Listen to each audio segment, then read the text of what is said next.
प्रेम से बोलिए शिव गुरु महाराज की जय हो। सच्चे दरबार की जय हो। काहे खातिर मारला हो पियावा घरवा से दिहाला निकाल मारिए हो पियावा अंगनामा में दिहल पटक मारिए हो पियावा अंगनामा में दिहल पटक मारिए हो पियावा अंगनामा में दिहल पटक। काहे खातिर मारला हो पियावा घरवा से दिहल निकाल काहे खातिर मारला हो पियावा घरवा से दिहल निकाल। मारिए हो पियावा अंगनामा में दिहल पटक मारिए हो पियावा अंगनामा में दिहल पटक। जय हो दया करी बाबा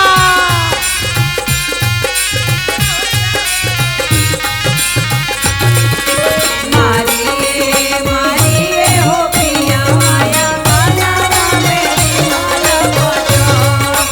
मारिए हो पियावा अंगनामा में दिहल पटक। चर्चा खातिर मारला हो पियावा तू घरवा से दिहल निकाल चर्चा खातिर मारला हो पियावा तू घरवा से दिहल निकाल। चर्चा खातिर मारला हो पियावा तू घरवा से दिहल निकाल मारिए हो पियावा अंगनामा में दिहल पटक मारिए हो पियावा अंगनामा में दिहल पटक। मारिए हो पियावा अंगनामा में दिहल पटक। जय हो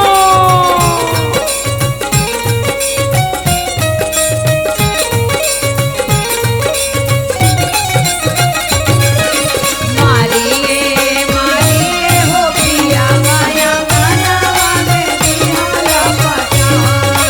मारिए हो पियावा अंगनामा में दिहल पटक।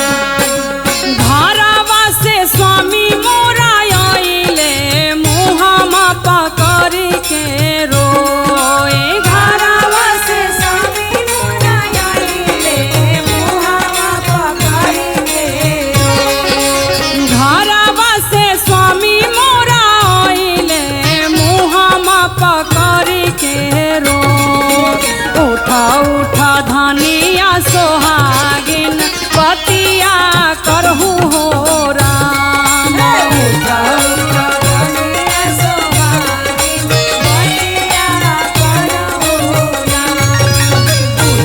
उठा धनिया सोहागिन बतिया करहु राम। जब हम बोलाली हो पियावा तू सुनाबो न कैला हो राम जब हम बोलाली हो पियावा तू सुनाबो न कैला हो राम।